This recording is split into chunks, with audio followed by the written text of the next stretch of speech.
I am at the grounds of a fantastic, phenomenal woman. Okay, the grounds of Charlotte Hawkins.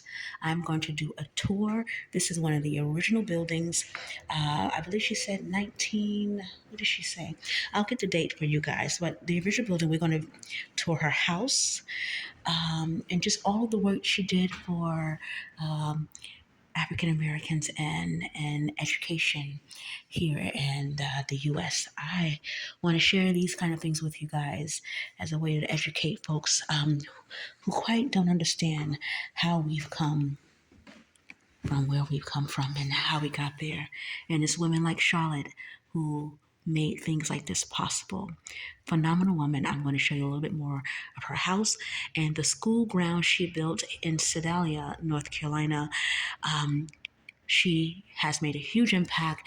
If you guys want to visit this place, they don't have a lot of visitors. I was just talking to one of the young ladies here. Please get your children, come visit the grounds. It's still here. I made a small contribution financially today. Contributions. I'm going to put it in the comment section on how you can make your own contribution so we can keep places like this open so that history can be told and so that we understand who we are, where we come from, and just a long history. Of course, Charlotte Hawkins is phenomenal, but we're going to learn more about her in this video. So stick around, guys. Bye. Wait. Tell me that. So I'm imagining WB sitting over here. WB Du Bois, Mary McLeod Bethune, Langston Hughes. Some of the great minds. She goes to Memphis, and on her way to Memphis, she gets approached, her and one other black lady on the train. She gets approached by a bunch of white men, like 12 white men, she explains. And they're like harassing her, get off, you've got to get off or whatever. She ends up suing the Pullman car company for this. Wait, yes, back then? Black woman suing? That's right. Yep. A company? Mm-hmm. Yep. And she won? She won. I don't know all the details of the outcome of that. But she did do it. But she did do it. And so she gets to Memphis to this conference, and she's in front of a room full of white women. Yes. And she says, I was on this train. She tells a story, and she's like, I don't know if any of y'all were on this train, but I know it's women that was on this train, and I didn't hear no dissenting voice, is what she said. Nobody spoke up. And so she's kind of getting them to like take responsibility for you all. And so she's like, whatever, we don't want our black women or black men to, do anything to hurt white women. But whenever you read in a paper about a black man doing something to a white woman, think about that 10,000 times fold. And that is what your white men have done to us black folks. Yes. And so we feel that you white women can get you and your man under control. I mean, saying this in front of a room full of white women. In the time that she was saying it. In the time that she did. And so that's kind of how groundbreaking she was and how phenomenal she was. Yep. And they didn't mob her. Right. They didn't throw tomatoes. But that teaches you the importance of language. Yeah, that's right. Right. That's right. And relationship building. Relationships that she can prove like, hey, like I've got folks on my side, and so they can't do much but listen to her, so.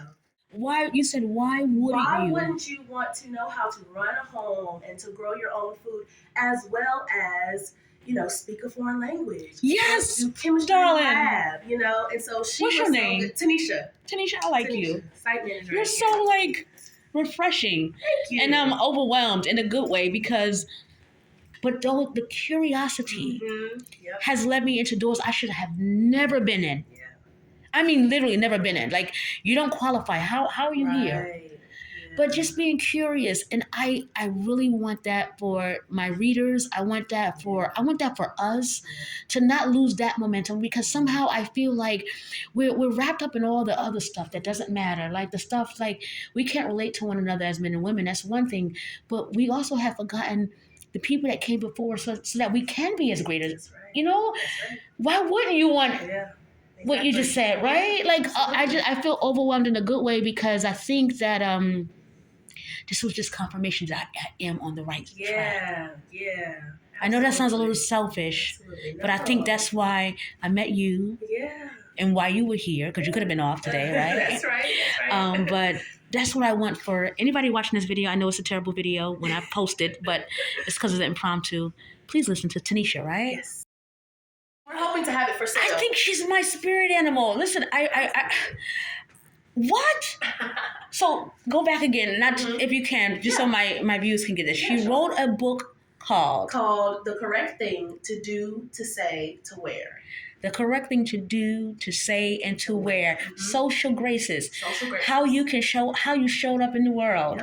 From how you said, how you dress, how you act, how you walk, how you talk, how you communicate, even your education. Yes. And so with that, the book and the speech, yes, in 1940, she kind of got catapulted into the spotlight, and by Eleanor Roosevelt, she was named the first lady of why social not? Graces. Absolutely. Yep. Now, I did a book called A Brown Girl's Book of Etiquette. Oh, wow. Uh-huh. That's why you said that. That's why I said she's a woman after my own heart, because when you said how to, I'm like, so why was I driving down this road? That's so crazy. Yep. Isn't that crazy? Yep. I'm tripping out right now. You are where you are supposed to be. I'm where I'm supposed to be. Yeah. Look at that. Yeah. So this book you said was called, that's what I wanted to get on camera. The Correct Thing to Do, to Say, and to Wear. And you can get it on Amazon? You can find it on Amazon. We are working to be able to sell it here. Please. We did have the ability to sell it a little early. Some things happened, so we're working to be able to sell that again. Okay. But you can look it up. You can look it up. Yeah. Okay. Guys, go buy that, please. Yeah. Okay. Now let me. It's her own. So.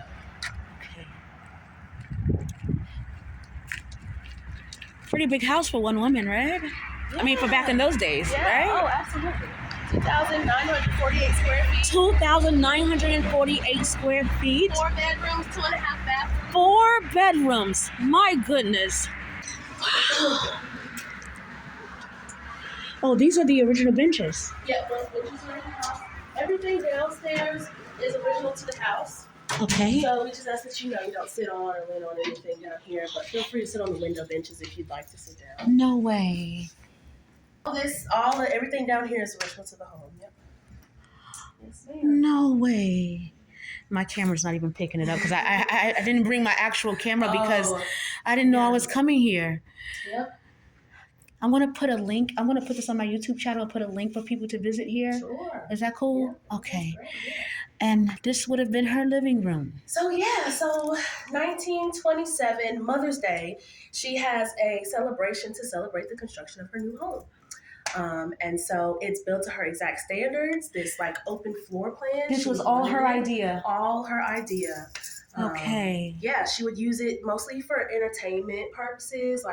She would, first she'd have students over a lot of the times, and she'd use it as sort of a training ground. She'd teach them to converse about current events and quiz them up on vocabulary and, just kind of teach them about the social graces.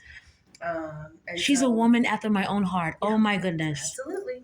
And then, of course, donors. She used the space for her donors would come visit, very prominent folks. Those white business from the north that had heavy pockets that would come down here. And that's why a lot of the artwork on the wall, you'll see it from Boston Public Library, a lot that kind of harkens back to that New England, Massachusetts era. She wanted her donors to feel comfortable when they came here. So it was all kind of, she's very smart. By the way, you're brilliant.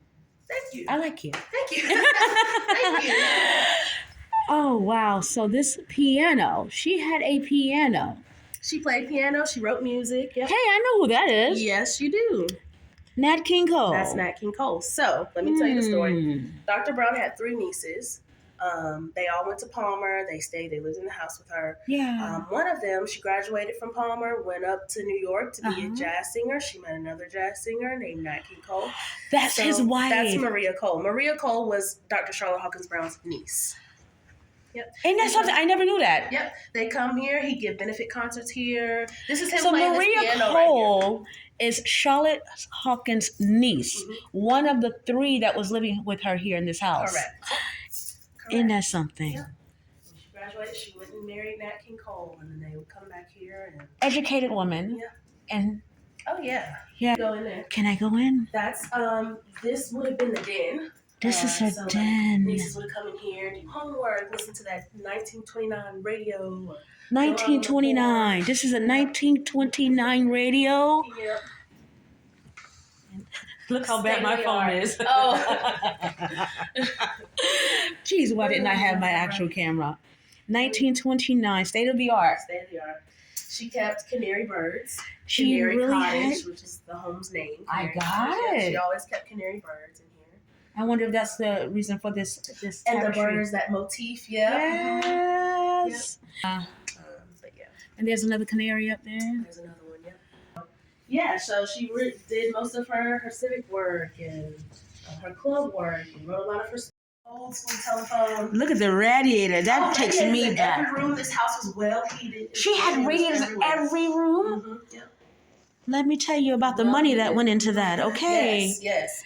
Only phone in town for a long time. The only phone in town was her For phone. a while. And so she used it as sort of like a community phone. If somebody called for a neighbor, she'd get a student to run and go get them or send a message. Yep. That's also relationship building too, right? Just as she built those relationships with those white liberals in the North, she did the exact same down here with the black community here. This is a black town. Yes. And so she would buy up the land. Wait, it was a black town. It is and was. Is it this now? It still is now. But I've been driving through. I haven't seen any. I mean, there's less than 700 people in the town. Oh, okay. It's a small town. Excuse me. It's a small town. I was just driving by, and it seems like And so on either side is white towns. So you'll see that. Yeah, you'll see that. But Sedalia is a predominantly black. When she came in, and she was able to build those same kind of relationships. That's right. She buy up the land around here and just sell it to like local farmers so they have farmland. She will buy up the land and sell it to the locals. Kind of get out of sharecropping and have their own land to farm on and things like that. Yeah. How important was that for that time? Yeah. So now they go from being a sharecropper to owning their own land. That's right. That's right. Yeah, I'm sure they loved her. Exactly. Yep. I'm sure. And these paintings are because of her coming from Massachusetts. Exactly. And okay. Yep. Ooh, look at this tree. Ooh, look at the stairs. These are the original. All this is original. Yeah, all this is original. Wow. This home was the second building in town to have indoor plumbing and electricity. The second home. The first building to have indoor plumbing and electricity was her main classroom building. So she had the first two buildings with indoor plumbing and electricity in this town. What? My gosh. So this is a private residence, private quarters. This would have been her close companions, second in command. This actually is a beautiful house. Like, even with today's standards, you know? Beautiful, right? And spacious. And spacious. So this room was used really for Mom. Mom stayed in Massachusetts when Dr. Brown came here. So when it was winter in Massachusetts, Mom would come down here and stay with her. Really? Yeah, during the winters. She must have been proud, huh? Yeah. And then look at the radiators in every room. Heated. Yep. That is tripping me out. Yep. Wow. Yep. So this was Maria's room. Maria and her two sisters. This was Maria's room. So Nat King Cole's wife would have lived in here. Nat King Cole's wife would have lived in this room, and here I am in this room. Yep. I can't get over the fact that there's a radiator there too. Right. You know what I mean? Yep. And closets, full closets. Yep. And what year was this? Finished in 27. 1927. Yep. Wow. She had two phones? She had two phones. This one came a little later. Okay, the first one downstairs was... Mm-hmm. And of course, the master suite. Before master suites were even a thing. Dr. Brown's bedroom. This is her bedroom. Yep. Are those some of her beauty pieces, or her? All of this was original. Yep, all of the things in here are original. These are original to hers. Evening in Paris. Why do I remember that? I'm old. A lot of people come in here and like, oh, I remember this. Why do I remember that? For day wear and one for kind of formal evening wear. Hey, so wait, I'm doing something right. Formal and night, huh? Full bathroom. This is her full bathroom with a tub, darling. Look at that. Reader's Digest. You have made my day. She had a full master bathroom. I mean, bedroom. Yep. With 2 closets. 2 closets. She made sure she built her exact standards. She's got this window situated so she can like look across campus, check in on the students. Okay. Yeah. This is crazy to me. And then the 20s sometimes. Oh, so it was always here. 70 was always here. This has always been the main road. I didn't know that. Always. So she knew that she had the house on the main road. Yeah. In yellow. Yeah, in yellow. In yellow. In yellow. Yeah. Is that not a statement or what? So marriages. Okay. Here, and he has a whole other family. Yep, in New York, being unfaithful. He gets caught red-handed, and she's done with it. So she keeps the name Brown and just never. Yes. Never Divorced. Divorced. Yep. He didn't get anything. I doubt it. No, I doubt it. What a highly. What a bum. Yeah. So sorry, but it's true. I mean, could you imagine being married to someone and then find out that they have a whole nother family? Right. But how was he, like, how did he manage that? No idea. I mean, all the way up there. I have no idea how that happened. I don't know how that happened. And that's something that we can probably explore a little bit more if we can find anything. But what's his name? His name was John Moses, I think. John Moses. I wonder if I could find something on John Moses. Yeah. All right. I'm actually about to use the restroom in what is known as the teacher's house. And this place was the house where the teachers would stay. There were 5 African American teachers who would actually stay here and live here so they can teach on the grounds here. I'm in this bathroom. This is the original building. It's still in operation. And as you can see, everything is original, the floors and everything. So I'll be back to show you more. All right, again, this place where I am right now was called the teacher's house, and this is where the teachers would live. There were 5 African American women who would live here, and they would live here as a way of having a place to live and also to be able to take care of their job as teachers. So anyway, we're about to start the tour. I'll talk to you guys a bit. Pentagon shape. Yes. That kind of, they wanted to mock the meditation altar over there. Meditation altar? Yep, that meditation altar over there is, the little space that she made for students and herself. And it's made from rocks that students brought from all over, like far. Let me just tell you this. Today was phenomenal. Okay? I was not supposed to be at this location today. In a sense that I was supposed to be, but was not supposed to be, if you know what I'm saying. This was not a part of my plan, so the video is all over the place. The angles are bad. I did not have my actual camera. I was trying to use my cell phone, which is cracked all over the place.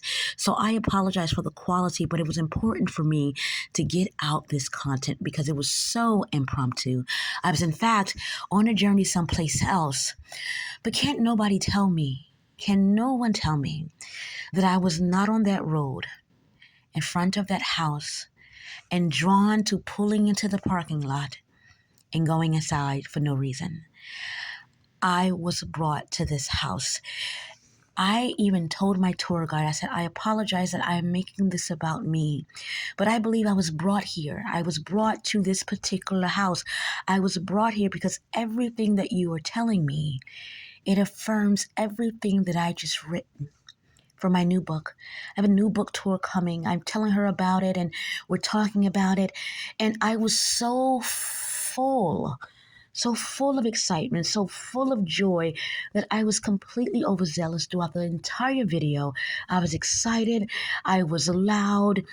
Normally when I'm finding out something new, I get to investigate and I get to dive deep. There's a different side of me that comes out. And let me just tell you, you probably witnessed it in this video. There's a lot of aha and interrupting and all of that. When I'm learning something that perhaps I've been working on for a while, that side of me comes out. Let me tell you, this young lady was so full of information. She has stories I couldn't get from any other book. We talked about Charlotte's marriages and how she got married twice and how she got divorced so quickly and how she found out about the infidelities. This young lady has so much information that I was boiling in excitement. Everything that I wrote in my book makes sense. And it was so fulfilling to know that there was another woman who existed before me that did things that I could only imagine doing. The amount of lives that she changed, the amount of Black people's lives that she changed in Sedalia, North Carolina, affording them education, teaching them agriculture, getting the funding, and how she was grinding to get the funding for that ground. She had over 100 acres. Of course, that was taken away and later now reduced to only about 40. But that's America. That's the America we live in. This woman that we are looking at, Charlotte, deserves a little bit more than the world gives her. And perhaps that's why I was brought to her. Perhaps I can connect this organization with another organization that I'm working with. If you can spare anything, please donate to this place. I don't care if it's 25, 50. We need to keep places like this open. This is our history. This is African American history. All right. A lot of times we talk about Jim Crow, we talk about slavery, but we don't talk about the phenomenal people who made significant changes in the direction that you and I are now able to flow in. People like Charlotte Hawkins. She deserves a space. She deserves it. Until next time, guys, be well.